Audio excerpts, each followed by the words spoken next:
Hey, what's good, y'all? Welcome back to another episode of Fob Talk. Today I'm here with Dontez. yes, sir, yes, sir. Welcome to the studio. It's your first time here. What'd you think of the studio? I think it's nice, man. Definitely been knowing Fab for a minute, so to see the process of someone's growing, man, it's amazing. That really inspires me. Appreciate it. Sure. Man, I remember when I was first starting to build sets. I built that one set with a bunch of just pallets in the backyard, and then we did the green screen shoot out there. It was humid, it was hot, middle of the night. We were here sweating, but we ended up getting it done. Yeah, so we did. Just seeing how everything came to be is crazy, man. So tell people a little bit about who you are and what you do. Well, my name is Dontez. I'm from East St. Louis, Illinois. Been in Orlando since 2012. Came here for school after the military.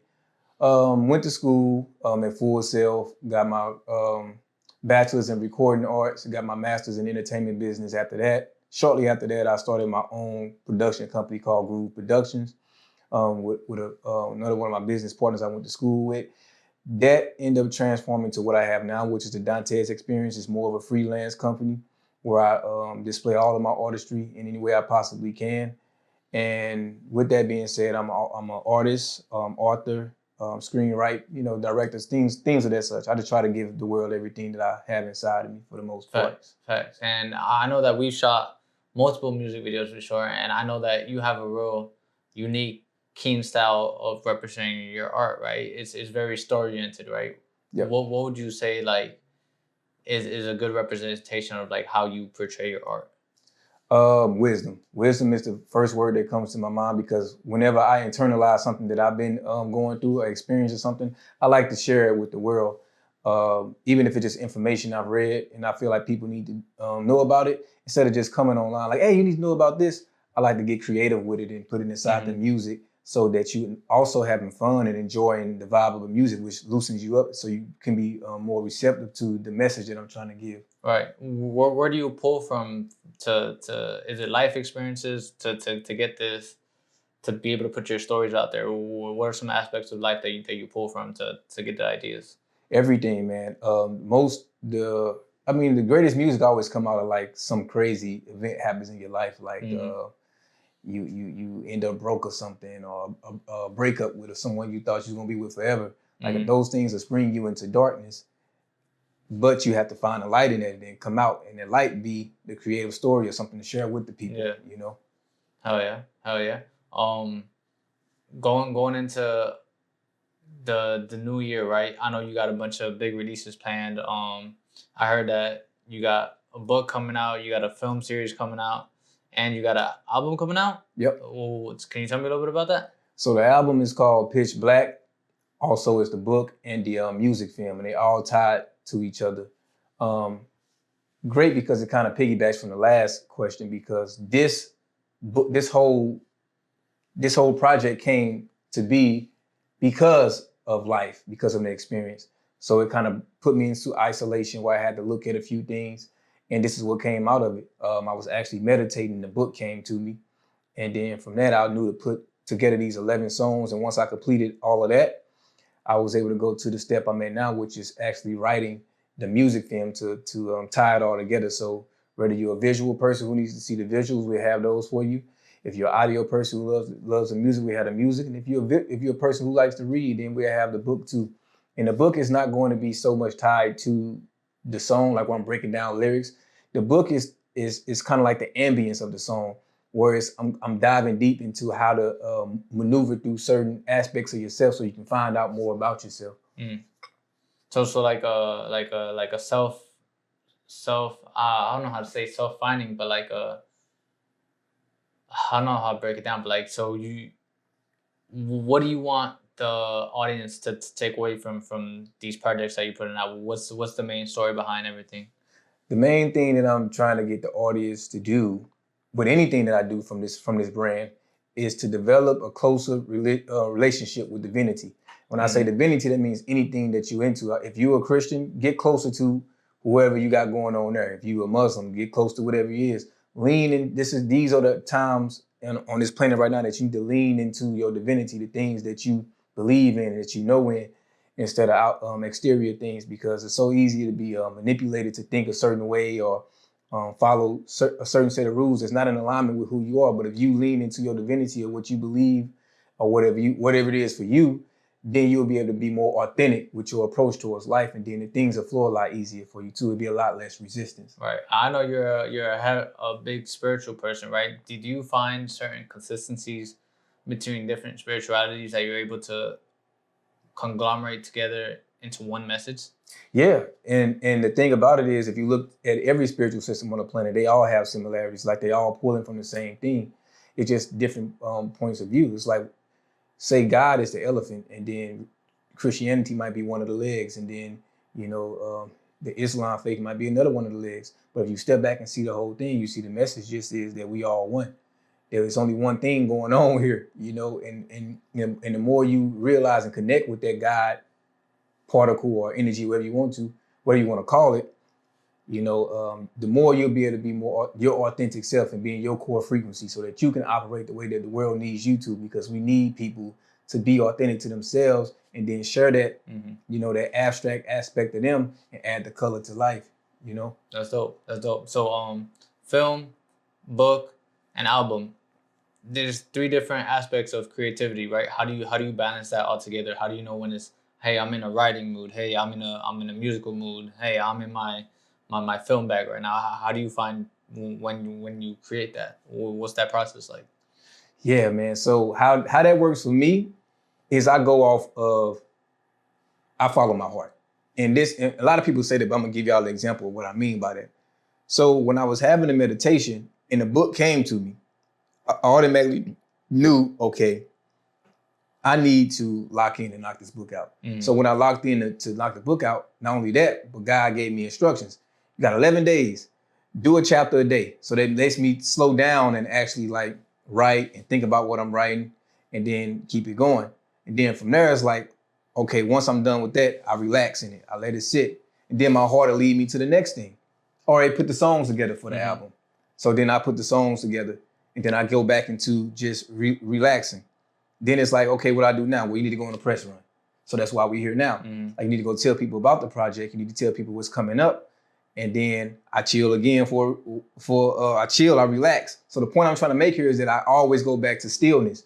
I don't try to move while I'm all over the place or while I'm trying to figure stuff out. I like to just come somewhere, sit, chill, relax, because to me, that's when you can hear your guidance the clearest. So then from there, once I started getting this going, it's like, oh yeah, write the music film. So I started writing the music film, and then that's when I reached out to you and set up the interview here. Like, yeah, so I want to talk about that because 10 out of 10, Fab is gonna be the ones that end up shooting the music film anyway, because that's what I've been working with in the Orlando area anyway. So, no, what's the process of writing a book, right? Like I'm not a big book person, so I couldn't even imagine sitting down and writing an entire book. Like, what's writing the first page like, and how is it going throughout and writing an entire book? Well, I'm a visual person, so it's like I see the words before, or I see the scene of what I'm trying to do in my head before I write. Even if I'm pulling from my own experiences, I'm able to tap into like what I'm seeing and then write it out. And I allow my creativity to guide me. So if I'm writing and I'm stuck, I walk away from it. I don't try to force it out, because that means something's not flowing. I need to go do something, come back to it, and then come back stronger. Like now I'm like on chapter 5 or 6 of the music film, but nothing was flowing. So I'm not about to go there and force it. Right. But I guarantee you, just from doing this today, open it up, then when I go home, boom, it'll just come.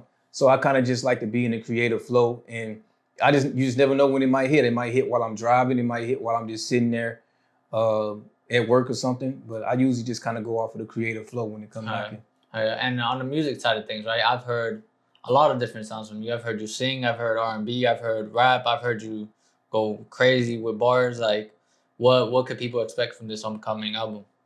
Definitely, it's more singing on there than usual. I know people, because I've been trying to implement that more into the music, but it's definitely a lot of rapping too. Every song, it has a message to it. So I don't care if it's like a party song, like it's something I'm talking about in there. So, but that's up for you to digest and figure out. So are you going on YouTube looking for beats, or what's the song creation process like for you? So I have in-house producers, 3 to be exact. But my main producer is Brad. I think you met Brad before, with the glasses, bald head guy. Yeah. Yeah, I think you met him before. But he's my main producer. And so majority of the album is him, but I also have my boy Kendall, or KB. He's one of the engineers. I mean, he's actually my engineer, but he actually makes beats too. And then I have my boy Miles Ray. He has a couple of tracks on there too as well. Dope. If you were to not to put yourself in the blocks, but if you had a type beat, right, what would be a Dontez type beat?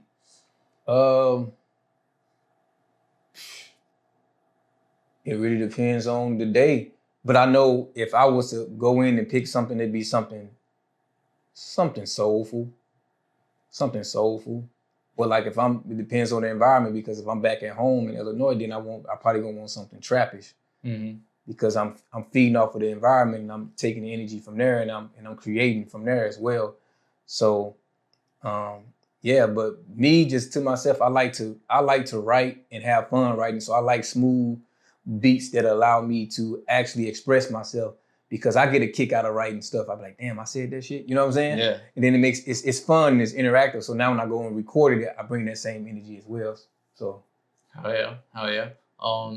I know you said that you were born up north. How much time do you actually spend up there in comparison to Orlando?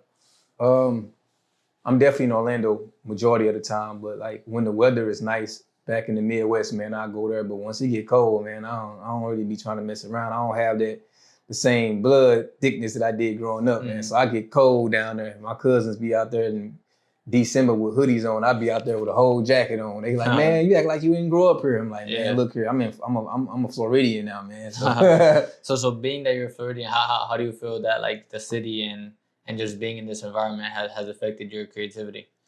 What I like about Orlando is that it's a lot of talent here. And there's a lot of only thing I think is that for some reason it's like nothing sticks around here. Like not as far as like the studios and stuff, but like when the artists have things rolling here as far as like building platforms, just like to perform and stuff and do all the stuff like that, it just seems like they just fall away a lot. And I've been trying to figure it out. And I'm like, well, it's not, some things are just not meant for you to figure out. I think it's just that the environment itself, I think that the Orlando area is like really big on poetry and stuff like that. But when it comes to like more musical aspect of what Florida brings, you're gonna be looking more to like Tampa and Miami. But that's one of the biggest thing I learned about this area. But that makes it great to be an artist that's here, because this doesn't have to be the mainstream of where this can just be home. So now I know that like, okay, when this ship starts to sail, I can go to Miami, I can go to Tampa, I can go to these other places. But when I'm in Orlando, I'm at home. I'm just chilling, I'm just relaxing, because the music scene is not really that big here. I mean, it's stuff going on, but usually people take it and go back to where they're from or somewhere else, or go to Atlanta. But like I never seen nothing really just bubble here in Orlando. You know what I mean? Right. I definitely think that in the next couple of years, you're gonna see some major players come out of Orlando. It just comes with, the right infrastructure, right? If you got the right people willing to invest money and resources into different artists and different projects, I think anything could really go. It's just, having that process and having the right infrastructure to make everything happen, right? Like here at the studio, we got some big plans going into 2025 where we're looking to executive produce some albums, and work with different artists that we kind of manage and work with here at the studio. And that's definitely something that people can be looking out for. I personally think that the city has a lot of talent, like you said. A lot of talent. It's just being able to take that talent and put them in a position to win is where it gets hard, right? The music industry is known for being a shiesty industry. Yeah. It's known for bad business and broken promises. So just changing that stigma and moving proper is definitely gonna help the city move together all along. I want to add something on to that too. So this for anybody that's in the city that's moving around. Everybody, you're not gonna click with everybody. Like that's normal. That's okay. I think a lot of people out here, I notice, like when you try to interact with different crowds, it's like, okay, we don't mix well together, but that don't mean that we gotta have a problem with each other. Right. It's like spaghetti and spaghetti and ice cream don't go together, but neither one is wrong depending on what you got All right, going you can on. have some spaghetti for the entree and then have some ice cream Ice after. cream later, you know. So people think like just because people don't mix, they mean that we automatically enemies and stuff like that. Like, look, I don't just because our vibes don't match doesn't mean that it's got to be a problem. And then you can and definitely inside of this town where everybody's trying to make something happen.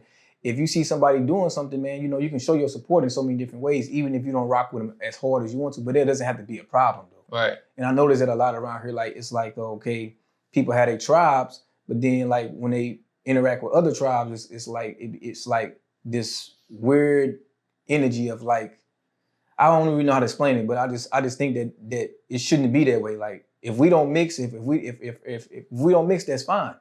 But we ain't got it doesn't have to be a problem. Right, of course, of course. And that just comes with it's a lot of aspects in life, right? The same thing that we were saying earlier with spiritual consistencies, it's a lot of consistencies in every aspect of life, right? Whether you're in a softball league, whether you're here or there, it's just consistency. There's always gonna be bad apples and animosity for people who have success in all industries, in all worlds, right? It's just being able to, I want to say be the bigger person, but grow together and being able to take it for what it is. You know what I mean?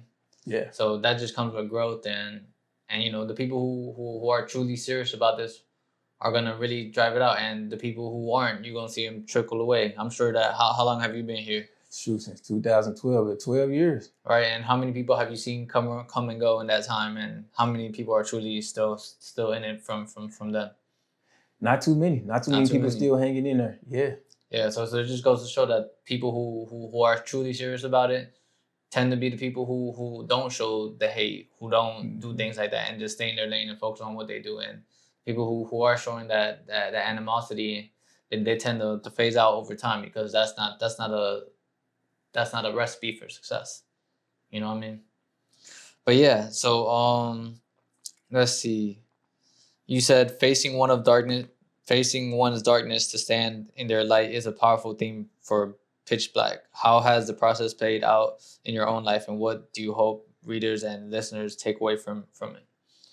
The biggest thing I want people to take from the book, you know, soloing out the book right now, is that you can't be afraid to face yourself. And I'm using the word darkness because that's the one thing that a lot of people think. They associate so much negativity with the word darkness or dark in general. Like, oh, but light is it's like supposed to be something that's more suitable to what you're trying to do for your journey. But the darkness is just as important, because that's just the balance of life. You know, we have daytime, we have nighttime.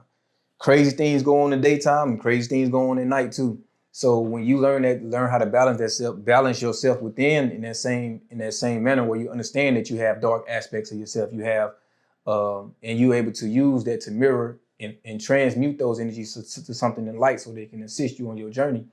And I say that because I'm a person who, when something happens in my life, I approach the darkness in search for the light, because I'm knowing. So basically, what I'm saying is I confront the negativity, but I'm looking for the positive in it. So instead of facing negativity with negativity, that causes people to run the opposite way. Right.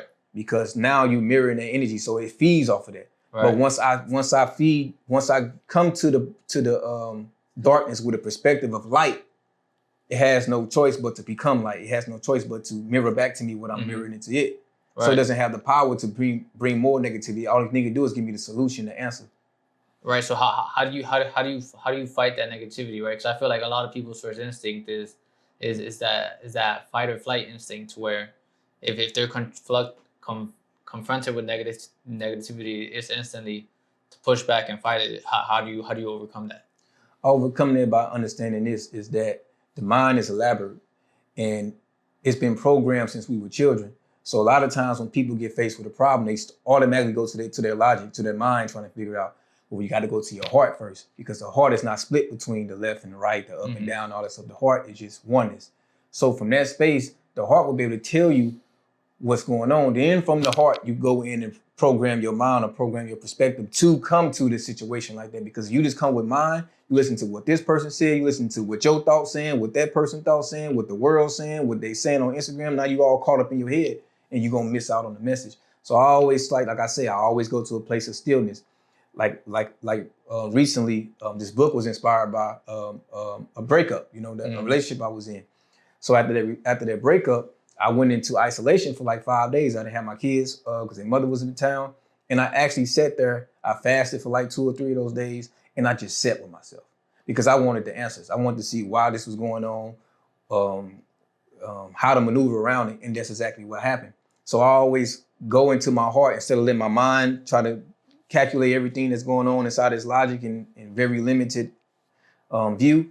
I go sit with myself and I allow. And when I get into that heart space, that's when God is able to talk the clearest and say, look, this is what's going on. I need you to focus on doing this. So we had to move that out the way so that you can focus on doing this. Oh, it makes sense. Mm-hmm.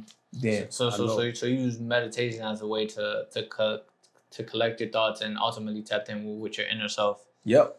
Cool. Just silence in general. Like it doesn't even have to be meditation. Like I'm a person that could just sit in my room without the TV off, not without my phone, and just sit in silence. Because we get so caught up in talking to God that we don't allow God to talk back to us. Mm-hmm. And God doesn't speak the way that me and you are speaking right now. But it's so many ways that you can get information or guidance from your source by just being still, and understanding that you don't have everything figured out. And then kind of go from that place of stillness and then give whatever you got to give to the world. Yeah, I'm completely different. If I sit in my room with nothing on and just sit in my head out, I think I'd go crazy. Like just thinking about the different possibilities. How do you ultimately connect with your inner self though? It's breath. People don't realize how important breath is. Like if your mind is ever racing or you ever chilling and you feel like your mind going, breathe. Really count your breath. Like a breath that I like to practice is the inhale for 7 seconds, hold it for 3, and then exhale. You do that 10 times, I promise you, your mind gonna calm down. And it's gonna bring you back to your center because you're gonna feel more grounded in your body, and then you're just gonna be relaxed. So like it's be times when I'm sitting in silence and my mind just going crazy. But like I said before, the mind will trick you, man. Like the mind, because there's so many programs going on that's conflicting with each other and stuff like that. So you have to go in your heart and sort things out, then come back and reprogram your mind with a new perspective. Yeah, I know. I've heard a lot about people using different substances and stuff, like ayahuasca, mushrooms, things like that, to get that next level connection. Have you ever experimented with anything like that? Yeah. I've been doing ayahuasca since 2017 with a pretty dope community, and it's been life changing. But I will say this to anybody out there who is interested in doing like ayahuasca. Make sure that you're using it for the right reason. Don't use it as a crutch, because you don't want to be that person that whenever something's going on wrong in your life, you want to run to the ayahuasca, or your month isn't going right because you haven't been to an ayahuasca retreat. Make sure that you're integrating the lessons that you're getting from the experience, and because the goal is to ultimately get to the state where you don't need the ayahuasca, where you can automatically put yourself in that state that you are in, which is your natural state, because the ayahuasca brings you to your natural state, to your natural spiritual self, so that you can have a more expansive experience of reality. So the goal is to use that and remember that through the day, so that that can become your natural state of peace and expansion and free flowing. Yeah, I've heard a lot of stories where people go into sessions like that and come out with a whole different life mentality going into there. Like, what are some experiences that you've personally had, and what are some like conclusions you've come to? Man, it made me a better father, because my daughter was 1 year old when I started to do it. My son was like 4 or 5, and it made me a better father. It made me forgive my parents on a different level.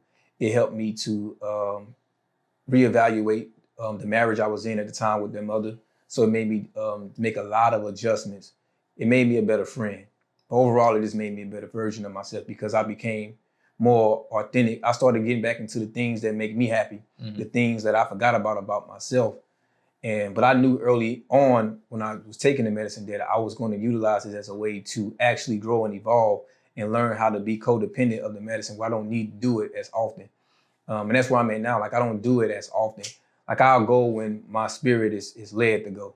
Like, I don't do it every month or every other month and nothing like that. Just when the time is there to do it, Right. How do you feel? Do you feel like mushrooms have a similar effect, or? Yeah, mushrooms is way more containable than the ayahuasca. Like if you ever doing ayahuasca, make sure you with the right people and that you in the right environment and setting and stuff. But mushrooms, you can just take mushrooms, go to the beach, and get a really nice psychedelic experience. But it's going to be different from person to person. But I've had experience with those as well, and I actually wrote a whole song off of mushrooms before, the 50 Deep song from back in the day. And what's crazy is me and the engineer was both on shrooms. And he was making the beat. I started writing the song on the wall. Like it's like the wall became a canvas and I was sitting there writing the lyrics of the song on the wall. But I can still see them, but nobody else could. But so I'm reading the lyrics off the wall. I mean, no pen on them. I just wrote it up there with my hand. And then the ceiling opened up and it was like these tribal people dancing around the fire. I'm thinking, I'm like, okay, this is the mushrooms. I'm tripping. Come to find out, he see the motherfuckers too. What? So he like, I'm like, bro, did you see them people up there dancing and stuff? He was like, yeah, I saw that shit too, man. I was like, yo, this gonna be a powerful ass song, bro. You know, so in the video, we tried to reenact that as much as we possibly could with the budget that we had. But it was a crazy experience, that song it was, man. So if y'all get a chance, go check out 50 Deep on the Dontez Experience YouTube channel. Oh yeah. So for these upcoming releases, do you have a release date in mind or? Right now, we're just building. We're building up anticipation. We are letting the crowd decide. We are letting the fans decide because we got everything ready for you. Only thing that's not completely ready is the music film. And like I said, I'm in the process of working on that. The pilot is really easy to shoot, so we're going to be getting that going soon just to get the stuff flowing. But the book's ready. The album's ready. You know, I'm just asking y'all, are y'all ready? Show me that y'all ready. When we post this content, we post this music, make sure y'all engaging with it. The more y'all engage with it, the more it gives us the fire to want to give y'all more. Because you gotta remember, we in this together, so reciprocity is what it's all about. Facts. Where can they find you at? They can find me on IG at Dontez Enit. That's DONTEZENIT. You can find me the same way on TikTok. As far as YouTube, it's the Dontez Experience. That's where you'll see the music that I've done over the years. Even some videos I did with your boy Fab right here. Oh yeah. You know, so yeah. Facts. When the book comes out, where can they find that at? So the book, if you're in Orlando, you can pull up on me personally. I'll sign it for you. I'll have some on me. Or you can go directly to Amazon. I have it available for you on Amazon too. Oh yeah. And are you planning on pitching the film series anywhere or just YouTube? I'm gonna initially just start with YouTube to build up the platform, then pitch it to other places and see can we get some places. I think it'd be dope if we can get it like on some of these streaming platforms. That'd be pretty dope, man. Oh yeah. Well, there's been another episode here with Dontez. Make sure y'all like, comment, subscribe. Links in the bottom. Make sure y'all go follow him. And stay tuned for the next one. Yes, sir.